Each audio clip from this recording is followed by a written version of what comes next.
parecida a Claudio, que es mi invitado de hoy, o a mí, yo soy un poquito más joven, pero igual de usado, debe recordar a Chuck Norris. ¿Te acuerdas de Chuck Norris? Que protagonizó varias series en los años 70, 60. Había una que se llamaba Marcado, que él era un oficial del Ejército de la Unión y entonces mataron a todos y él quedó vivo porque le dieron un cachazo, entonces lo acusaron de traidor y lo degradaron. Marcado. Yo propongo que la Federación de Fútbol o al que le competa agarre al técnico este de la Selección Nacional de la Venezuela. ¿Cómo se llama el señor ese? Bocha. Y lo bochen y me lo saquen, pero degradado, que le quiten las charreteras, porque eso que ocurrió anoche, ese era un buen equipo, pero la mentalidad con que ese equipo estaba jugando, después de la segunda parte, pues la primera parte, todo maravilloso, pero la segunda parte comenzó a jugar aterrorizado.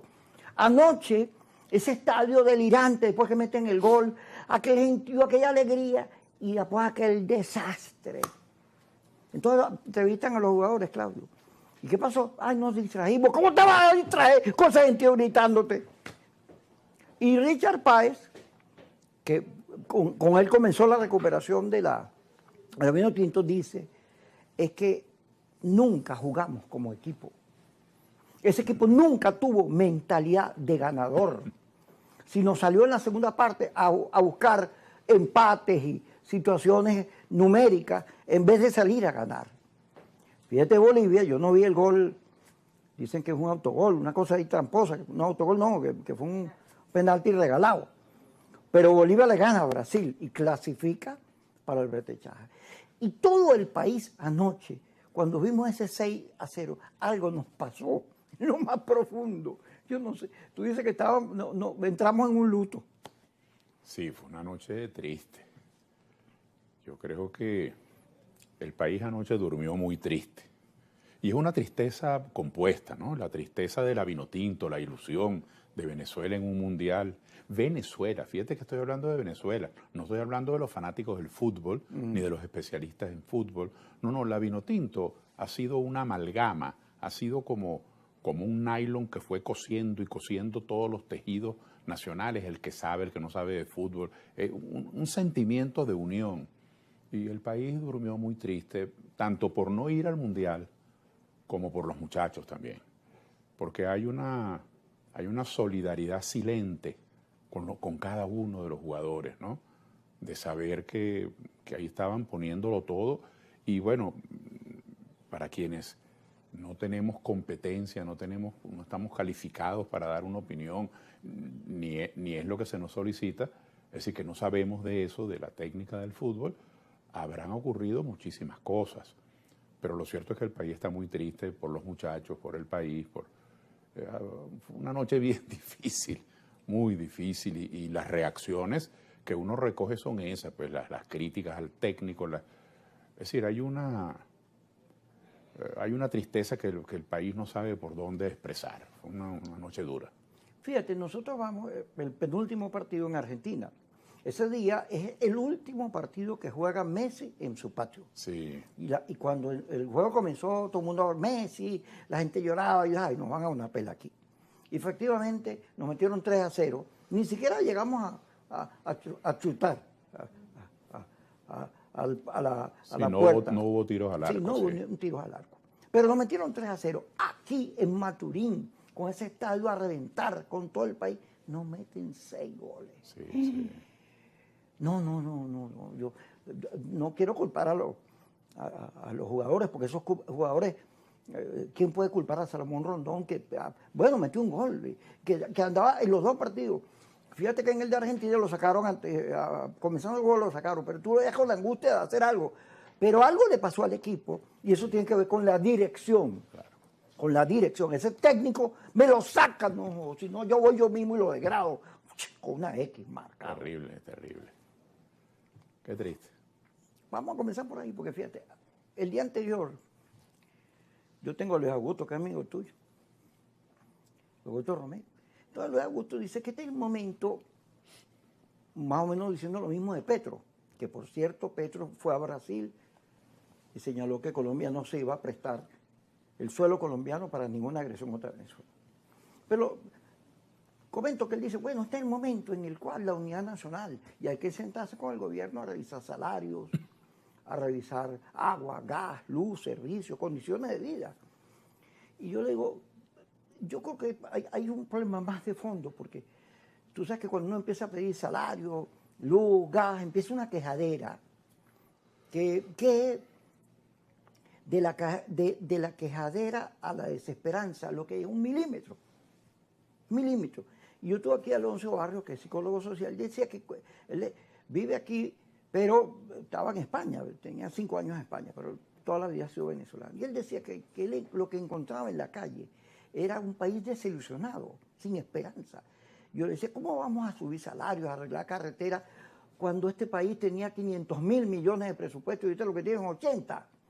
O sea, ¿cómo vamos a resolver los problemas de la gente si la economía está afectada por el dólar todos los días y no hay crédito, hay una cosa como estacionaria en cuanto a las medidas que se toman, no se toman medidas, el encaje bancario es muy alto, entonces, bueno, hay sanciones, está esta situación política, es verdad, y los Estados Unidos conspiran contra la economía venezolana haciendo cualquier vagabundería, está bien, pero el tema no es lo mal que vivimos, sino que no hay esperanza, no hay deseo de seguir adelante, de levantarse, de ganar, de convertir la vida en una victoria viviéndola. Usted puede utilizar diversas maneras de medir esa desesperanza. Podemos utilizar unidades de medida económicas, la capacidad de ingreso de una familia. ¿Cuál es el ingreso? En una familia en la que convivan 5 adultos, como generalmente ocurre, porque hay quienes viven arrimados con su papá, con su mamá, con su cuñado, ya los muchachos se graduaron y son adultos, una familia de 5 adultos, y que solamente trabaje uno y que su salario sea una cosa subterránea. O sea, ¿cuál es el ingreso familiar? ¿Cuál es la capacidad adquisitiva? ¿Cuál es el ahorro? Una persona se enferma, que no tenga seguro, ¿tiene ahorrado algo, aunque sea para comprar el kit que le piden en el hospital? Es decir, podemos utilizar unidades económicas para medir. Los resultados son infames. Podemos utilizar unidades de calidad de vida comunitaria, de servicios públicos, el agua, los apagones, el gas, el transporte. Los resultados son muy precarios. Podemos utilizar otras unidades de medida. Bueno, hay cierta paz social o hay conflictividad permanente. Los resultados también son negativos. Pero a eso hay que agregarle ahora otras categorías que son de las que no te puedes escabullir. La dignidad, la soberanía, la autonomía, el respeto a tu país. Cuando tú ves el maltrato con el que abordan a venezolanos que son emigrantes en países de Sudamérica, no solamente en los Estados Unidos, sino en países suramericanos, en Europa, como los maltratan, los ofenden. Tú no conoces a ese señor que lo están maltratando, pero a ti te llega la ofensa hasta lo más hondo. Mira, quédate ahí, momentico, porque ya Yesenia me dice que el corte, vamos a seguir. Sí. En la elección colombiana, donde ganó Petro, yo invité a Carvajalito, porque él es colombiano. Ah, sí. Me pareció interesante. Bueno, eso me dijeron de todo. Y yo, no, pero... Entonces, yo nunca te olvido, porque me parece que tú tienes un buen cerebro. Muchas gracias, Kiko. No, estaba recapitulando... Lo de la soberanía. Sí, estaba simplemente haciendo un inventario de nuestros gravísimos problemas en lo económico, en lo social, en servicios públicos, en calidad de vida. Pero el que esos graves problemas existan, en algunos hay intentos de mejorar, en otros hay experiencias fallidas, en otros hay repetición de errores. Pero independientemente de eso, que es lo que vivimos a diario quienes vivimos aquí en Venezuela, hay algo que nos hiere, hay algo que nos ofende, hay algo que nos lastima, que es que una gente que no tiene nada que ver con nosotros, a menos que sean relacionados comerciales, porque nos compran un producto o que nos reciben en unas vacaciones o lo que sea, una gente ajena a nosotros pretenda agarrarse a este país. Entonces, en este debate de esos buques en el Caribe y de las invasiones que se anuncian festivamente, es increíble, Kiko. A mí yo lo he percibido muy ruidosamente. Cómo hay gente que pretende ignorar eso, como si eso no existiera, como si eso más bien fuese una buena noticia hay gente que lo celebra. Y hay otros que cuando uno, como debe ser, uno levanta su voz contra cualquier ofensa contra Venezuela, entonces enseguida señalan y dicen, esta persona dice defender la soberanía. Este es lo que está es haciéndose el loco con los precarios salarios, con los presos políticos, con el no sé qué más. Es decir, la polarización argumental, el que todo es bueno o el que todo es malo, se está tragando a la inteligencia colectiva. Se está tragando la capacidad de discernir. Se está tragando el amor por el país. Ningún venezolano puede estar feliz con una invasión, con injerencia extranjera. Quienes hemos sido críticos, no solamente en el campo político o del análisis económico, sino venezolanos, miles de venezolanos anónimos. Anónimos quiero decir no que sean menos, sino que no son personajes públicos, que han estado en desacuerdo con expropiaciones, porque a fulano de tal le quitaron una finca que era de sus padres, de sus abuelos, que estaba en producción. Vamos a poner ese ejemplo suelto. ¿Y qué le parece si en vez de confiscarnos una finca, nos confiscan toda la producción petrolera? ¿Y qué les parece si en vez de agarrarse arbitrariamente un partido que se agarra un ministerio, una gobernación y convierte eso en clientelar, qué les parece si otro país se agarra arbitrariamente todo el país? Es decir, el asunto de la soberanía, el perder la capacidad de decidir, el que nuestros recursos naturales y el esfuerzo de nuestra gente sea para beneficiar a una élite, pequeña élite extranjera. Hay gente que no perciben este riesgo porque están percibiendo una realidad desde su propia conveniencia. Andan en plan de venganza o en plan de retaliación o creen que lo único que hay que hacer es hacerle justicia al agravio que contra ellos hicieron. Entonces yo soy de quienes creo, me sumo pues a quienes lo han planteado, que la defensa de la soberanía no es un tema abstracto. La soberanía son las fronteras. La soberanía es nuestro derecho a decidir. La soberanía es que nuestras riquezas, el producto de nuestro esfuerzo, sea para los venezolanos y no para otros. La soberanía es que este país, esta tierra, sea de nuestros hijos y de nuestros nietos y no que ande en subasta permanente de un sitio a otro. La soberanía es algo de una entidad superior y por eso rechazamos nosotros desde Soluciones para Venezuela, protestamos y rechazamos todo esto que ha venido ocurriendo en los últimos años con sanciones, con bloqueo. Hay gente incluso que cree que las sanciones son medicinales, que eso es algo que es en bien de Venezuela. Estamos en una estrategia muy vieja, y esa estrategia tiene más de 200 años. Por allá, por 1823, estaba vivo el Libertador Bolívar. No se había celebrado el Congreso Anfictiónico de Panamá, cuando ya James Monroe, presidente de los Estados Unidos, acuñó aquella frase de América para los americanos, que en el fondo era, para mí, no quiero ver europeos, no quiero ver europeos, en ese entonces no se hablaba ni de los asiáticos ni de los africanos, pero no quiero ver ningún otro imperio que no sea el mío gobernando esto. Y todo esto que ha venido ocurriendo, las ganas de apropiarse de Canadá, el apropiarse del Golfo de México, por lo menos, al menos en el nombre, el apropiarse o el querer apropiarse del Canal de Panamá, el utilizar a Venezuela, que no tiene buena imagen internacional en estos momentos de la geopolítica, el aprovecharse para caerle en callapa a Venezuela y matar dos pájaros de un tiro, hacerse de Venezuela, pero hacerse de todo el Caribe. Todo esto es una estrategia, no hay que percibirla. Y Venezuela no es más que un accidente en esa estrategia. Como es un accidente el Canal de Panamá, como es un accidente México, como es un accidente Canadá, estuviese quien estuviese, hay un patrón de comportamiento en los últimos 200 años, con sus alzas y con sus bajas, y ahora con la llegada del presidente Trump, pues se ha destapado esa hornilla, lo han puesto en on. Y todo esto que está ocurriendo, esa cosa de ese navío que de ser cierto, esas 11, 12 personas que asesinaron, es decir, ¿quién le dio a estos señores el derecho para decretar la muerte de 11, 10 seres humanos? Que sin juicio, sin tú no prueba, sabías si eran pescadores, si no los eran, si eran traficantes de marihuana, si vendían contrabando o si estaban de... Nada, sin juicio. Ahora, Claudio, fíjate, a mí no me gusta ponerle etiquetas a nadie, porque me parece feo reducir el pensamiento de alguien a alacrán, vendido, traidor a la patria. Yo no ando por ahí. A veces me da la lengua. Sí. porque uno es periodista y pasional.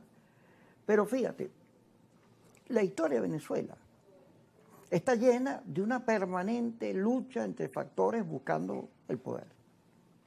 Hasta Gómez, que es el que acaba con cuanto caudillo había, se alzaba. Y Gómez profesionaliza el ejército. Pero a Gómez, el viejo Chalbó, se le apareció con el Falque, ya a la etapa final. Y de ahí en adelante hemos tenido el mismo comportamiento. Venezuela es un país difícil desde el punto de vista político. Pero lo que me parece absurdo, fíjate, cuando yo hablo que el técnico de la selección Vinotinto, el error estratégico de él, de la puesta en escena esa, el señor jugó terriblemente, ese equipo se desordenó y no hizo los cambios a tiempo. Ajá, la dirección del país. El país ha tenido una dirección con todos los altibajos, ADECO, PEI, liberales, conservadores, nacionalista, porque la herencia de Bolívar es muy fuerte. El compromiso con el pensamiento de Bolívar.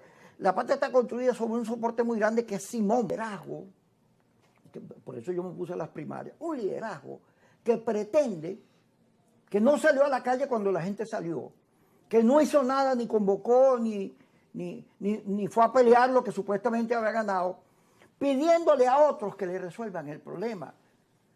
No, yo no digo que hagan lo de Yemen, lo de Nepal, que los estudiantes salieron casi queman el país. Pero no hay una sola manifestación en Venezuela convocada para asumir posición, sino vengan y me lo resuelven. Y hago unas ruedas de negocio para ofrecerle a los que me den plata el petróleo y nuestra economía regalada. Y además que eso tenga una gente aplaudiéndolo, o sea, que no fueron a la escuela, chicos, que no tuvieron, que no les explicaron que había un turbial, una bandera, el escudo. Cayó la Gran Colombia en la historia republicana, compadre, hasta nuestros días. Ha habido un comportamiento de la nación, opositores, gobierno, etcétera, del país, en defensa siempre de sus principios nacionales, indistintamente de las posiciones. O sea, ha sido un mínimo común múltiplo. Y eso tal vez convirtió a Venezuela en un momento en un país ejemplar para América Latina por su democracia, por su comportamiento. En la recepción, cuando había dictaduras en todo el mundo, aquí, en el continente, aquí le abríamos las puertas. Pero esto que está ocurriendo ahorita es esta cosa insólita de unos venezolanos pidiendo que intervengan sin mover un dedo. Hagan el gasto ustedes, cáiganse a tiro ustedes, maten ustedes. Yo los aplaudo. Oye, eso es una desvergüenza muy grande, pero también nos obliga a pensar. Al gobierno debería estar pensando. Yo siendo el gobierno agarro a Capriles. Lo he dicho, en vez de estar cayendo la plomo a Capriles, yo lo felicito, chico, porque se enfrentó a la jauría, a esa gente que no tiene patria, chico. Y al final marcó una posición. Y este es un momento de posiciones. Y no significa que tú estás aplaudiendo al gobierno, no, chico, tú tienes personalidad. No andas en la vida copiándote los demás, ni haciendo lo que los demás quieren, sino ejerces tu derecho a pensar. Mire, el derecho a la crítica, es decir, a observar las cosas que usted institución, usted sindicato, usted partido, usted iglesia, usted familia, usted comunidad o usted persona, el derecho que usted tiene a observar y a decir lo que cree que funciona mal, el derecho que usted tiene a denunciar los abusos, el derecho que usted tiene a reclamar reivindicaciones, puesto que usted tiene instituciones que son para servirle a usted comunidad, a usted sindicato, a usted escuela, a usted gremio, etcétera, a usted ciudadano. Es decir, el derecho a la crítica y el derecho a la denuncia, eso es irrenunciable. Nadie está poniendo eso en la picota. Pero hay maneras gruesas de entender la política. Hay quienes entienden la política como una especie de libro de factura. ¿Quién tiene la culpa? Y hay gente que vive 30 años diciendo la culpa fue de Pérez Jiménez y fue Pérez Jiménez. Hay gente que vive 60 años diciendo la culpa fue de Gómez y resulta que Gómez dejó de gobernar hace 90 años. Y hay gente que tiene 40 años diciendo la culpa fue de los ADECO y resulta que dejaron de gobernar hace 40 años. Es decir, hay gente que vive haciendo el inventario de quién tiene la culpa y en eso se les va la vida. Y hay otras personas que tratan de ver cómo aportan una solución a las cosas. Bueno, dentro de este esquema, nosotros hemos siempre creído que la solución no es el conflicto. En ese charco de la confrontación, de los insultos, del que yo te dije, que tú me dijiste, que este ladrón, que usted lo es más, que patatín, que patatán, el país no tiene futuro en eso. Y hay gente que se deleita en ese charco porque eso da primeras páginas, eso da seguidores en las redes. Además, eso da un culpable. Yo conseguí el culpable y ese culpable lo trituran durante 30, 40 años y no proponen una solución. Nosotros hemos dicho, y yo quiero sostener, que crear un clima de gobernabilidad, que la primera responsabilidad es del gobierno, pero ahí todos tenemos una cuota. La agitación, el desgaste, las campañas sucias, las conspiraciones, tienen efectos tan nocivos como lo tienen las expropiaciones, la corrupción, el abuso de poder, la extralimitación de funciones. Entonces, creemos un ambiente de entendimiento, creemos acuerdos, entendimientos. No hay que sentir vergüenza alguna por entendernos entre diferentes venezolanos, y mucho menos con lo que está ocurriendo, con sanciones, con bloqueos, con agresiones externas. Este es el momento urgente de fomentar entendimientos. ¿Entendimientos qué? Entendimientos concretos. Entendimientos políticos, por ejemplo. Una amnistía seria. Si usted intentó asesinar al presidente de Venezuela, dar un golpe de Estado, usted debe ser sometido a juicio. Y el juicio dirá si usted es inocente o usted es culpable. El juicio hablará porque usted le dio como buen samaritano agua a un manifestante, porque usted escribió un tuit, porque usted protestó porque tiene hambre, porque usted denunció a alguien que lo matraqueó en una alcabala, o porque usted dijo que alguien era... Usted no puede estar preso por eso. Entonces hay que hacer una amnistía política. La Asamblea Nacional tiene la atribución, conforme a la Constitución, de decretar amnistía. El presidente puede dar indultos. Lo han ido dando a cuentagotas. Necesitamos pacificación política. Y esa pacificación política no es solamente entre dos grandes categorías, gobierno y oposición. En la oposición hay gente que tiene 30 años, ya van para 30 años, financiando guerras sucias. Todo el que con la abstención es un sinvergüenza. Todo el que no esté detrás de ellos con las guarimbas es un bandido. Todo el que no esté detrás de ellos haciéndole la corte al Grupo de Lima, de la Unión Europea, para que dé un golpe de Estado, es un no sé qué, es un tal, es un cual. Entonces, esa es el entendimiento nacional. Entonces hay que hacer una pacificación política. Luego, hay que hacer unos acuerdos económicos. Yo he dicho, y quiero resumirlo, sintetizarlo, no tenemos acceso al financiamiento externo por el bloqueo. Pero en Venezuela, el gobierno le debe millones de hace muchos años a trabajadores que dejaron de trabajar hace 15, 20 años en un organismo y no le han pagado sus prestaciones.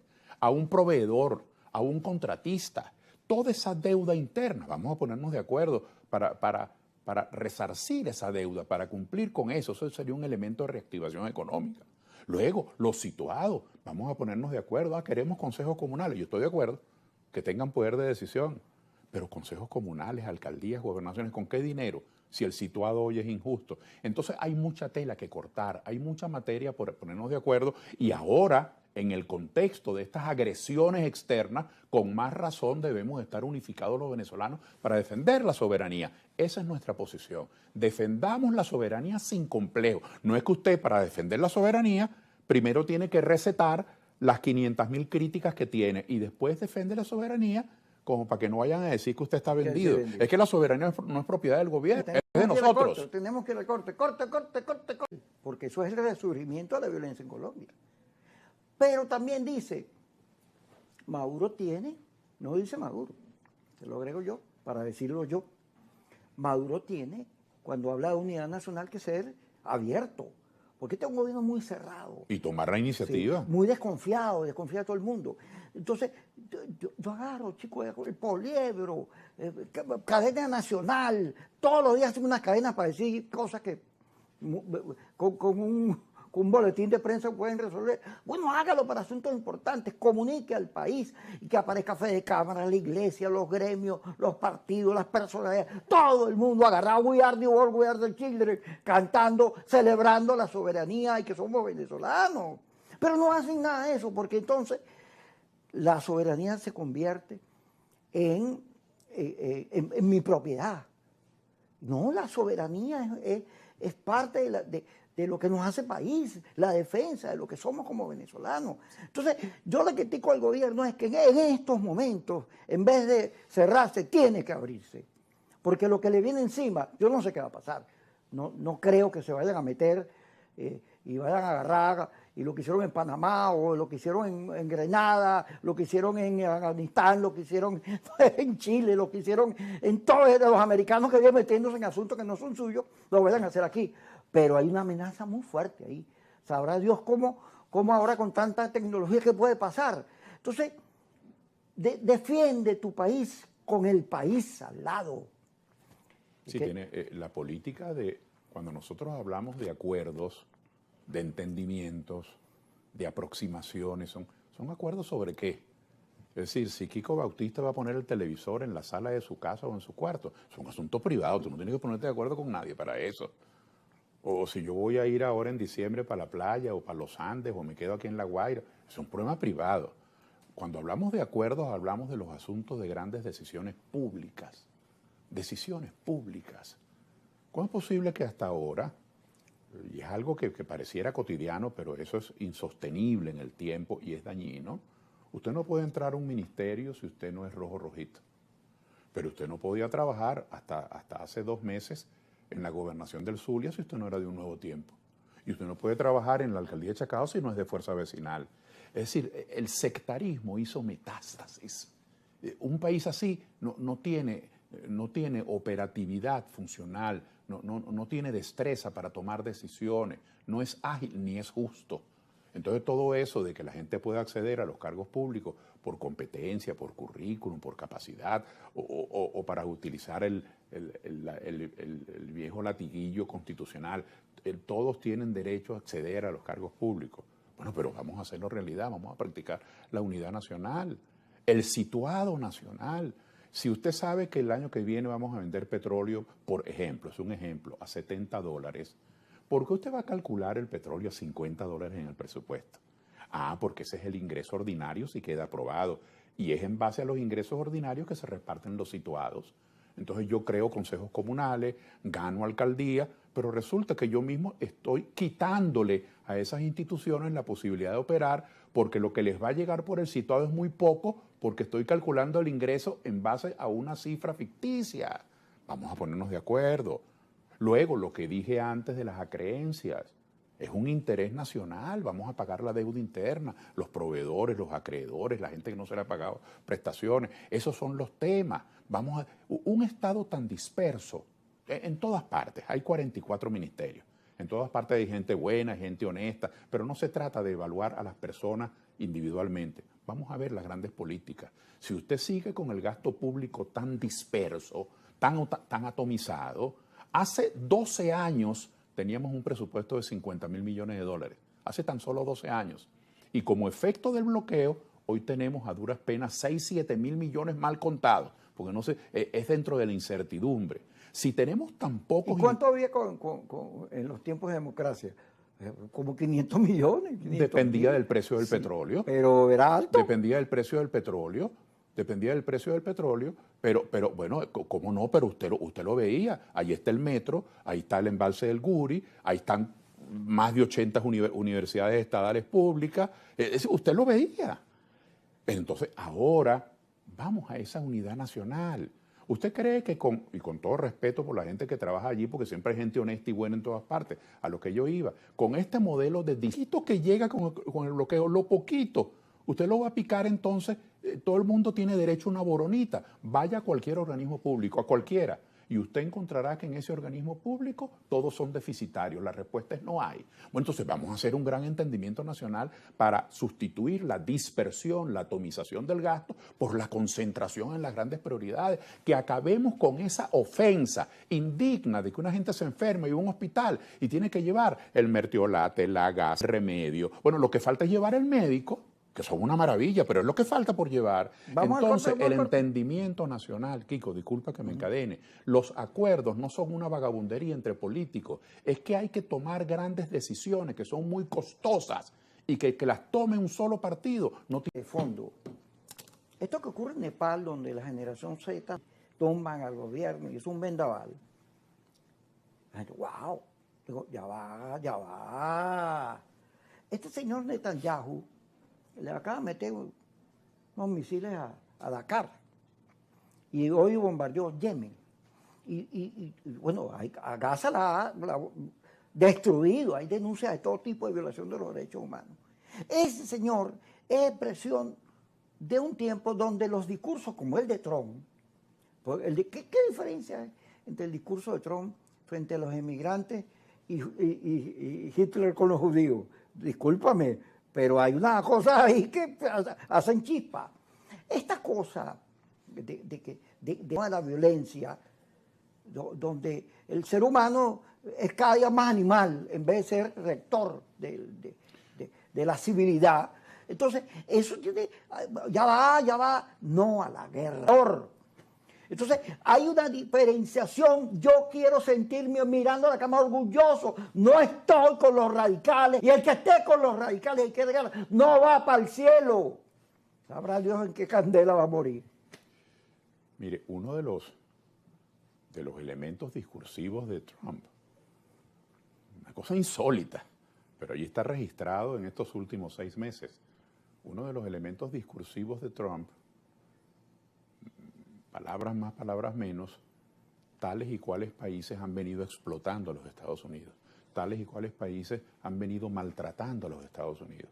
Y para resarcir todo eso que nos han robado, vamos a imponerles tarifas porque se han cogido nuestros bienes. Y las fábricas que deberían estar acá las han montado en otros sitios. Una cosa insólita esta narrativa de Trump. Y entonces de esa victimización, fíjate en lo que deriva. Resulta entonces que el Ministerio de Defensa de los Estados Unidos, un país que ha hecho guerras, decenas de guerras en el siglo XX, pero entonces siempre tuvo el pudor de llamarlo Ministerio de la Defensa. Ahora Trump lo quiere llamar descaradamente Ministerio para la Guerra, es decir, es el culto a la violencia, o sea, miento. En el caso israelita, no los judíos, sino el Estado de Israel, yo decía en estos días, quiero repetirlo aquí con tu audiencia, Kiko, cuando los judíos, que es un pueblo que ha sufrido tanto, perseguido por tantos años, asesinado, vilipendiado, humillado, es decir, es un pueblo realmente con una gran entereza para sobrevivir tanta agresión. Bueno, cuando iban a la cámara de gas, ¿tú sabes cuándo se enteraban de la cámara de gas? Cuando estaban en la cámara de gas, no lo sabían. El mundo lo supo después cuando cayó Hitler y cuando Hitler se mata y cuando todo se desnuda y se descubren las cámaras de gas. Pero el mundo no sabía que existían las cámaras de gas. El mundo sabía que existía un gobierno autoritario, un gobierno que quería ocupar toda Europa, unos militares que eran implacables, que eran los nazistas. Pero tenían el pudor de esconder las cámaras de gas. Este señor Netanyahu no tiene ningún pudor. Y hay 20 grandes potencias en el mundo que están viendo, no es nada oculto como lo fueron las cámaras de gas, están viendo el asesinato de niños, de mujeres, de hombres, de viejos, cómo destruyen ciudades, cómo se quieren apropiar de toda esa franja de Gaza para unos y otros montar unos centros turísticos. Es decir, el mundo está presenciando un genocidio. Y no nosotros los venezolanos que estamos viendo cómo nos defendemos de una agresión, sino las potencias y los poderes que tienen un derecho de palabra, no abren la boca.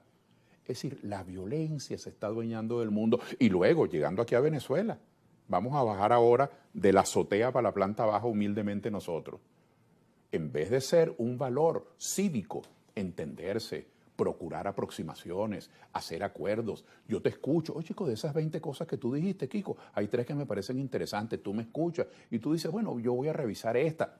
No, aquí se está glorificando el autoritarismo narrativo. Toda la razón la tengo yo y el otro no la tiene. Y si yo llego al gobierno, los voy a meter presos a todos y los voy a matar a todos. Y hay gente que aplaude y se siente identificada con un discurso. Eso. Yo en estos días, hablando del cartel de los soles, y pienso en nuestros miles de cadetes y envío una palabra respetuosa y de admiración a los muchachos cadetes y a sus familias. Y pienso en nuestros muchachos oficiales que son tenientes, capitanes, mayores, que viven humildemente de un salario, que tienen la ilusión de servirle al país y recibieron su sable con tanto orgullo y con tanta dignidad. Y pienso ahora que el profesor de sociología de allá del liceo tal, o nuestro oficial que está al frente de la defensa del país. Yo siento un gran respeto por nuestras Fuerzas Armadas. Ahora, drogas, Kiko Bautista, es una industria muy poderosa y para que pueda existir, compran a un banquero y compran a un parlamentario, un político para que les apruebe una ley, y compran a un policía en un alcabal, y compran a un militar, y compran a una persona de inmigración en un aeropuerto, y eso lo hacen aquí, y en México, y en Haití, y en Estados Unidos. ¿Y cómo circula toda esa droga entre los Estados Unidos? ¿No compran a ningún fiscal de tránsito? ¿O están todos con los ojos tapados? No hay un capo ahí. Entonces, no nos puede extrañar que el poder de la industria de la droga sea tan grande. En estos días vi yo, y felicito a la Asamblea Nacional y al presidente de la Asamblea Nacional, un diputado, perdonen que ni me grabé el nombre, un diputado del PSV que le quitaron la investidura y lo traficando con droga. Ah, bueno, y ese señor que estaba traficando con droga, ya el juicio dirá si es inocente o culpable, del que están acusando, ese señor que están acusando, ¿hace que todos nuestros parlamentarios sean traficantes de droga? No. Y ese señor banquero que contribuyó con la operación bancaria a lavar un dinero, ¿hace que nuestros banqueros sean vagabundos? No.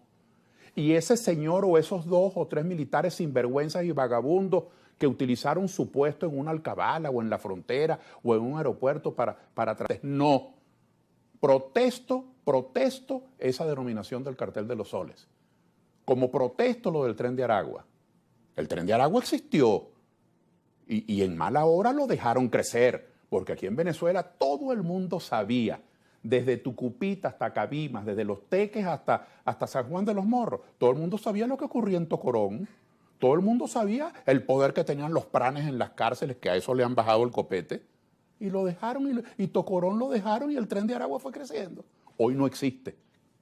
Ah, pero crearon una narrativa conforme a la cual todo venezolano, y si tenía un tatuaje de lo que fuese, era del Tren de Aragua. Como crearon una narrativa por 1 o 2 sinvergüenzas de que todos los políticos eran corruptos. Como han creado la narrativa por 1 o 2 bandidos de que toda nuestra oficialidad honesta son un cartel de drogas. Yo protesto eso. Eso no existía, que por allá en su pueblo, en Río Chico, había unos amigos comunes de él y mío, pero parece que ya no son amigos míos, que se estaban persignando porque yo he protestado y he dicho que el cartel de los soles no existe.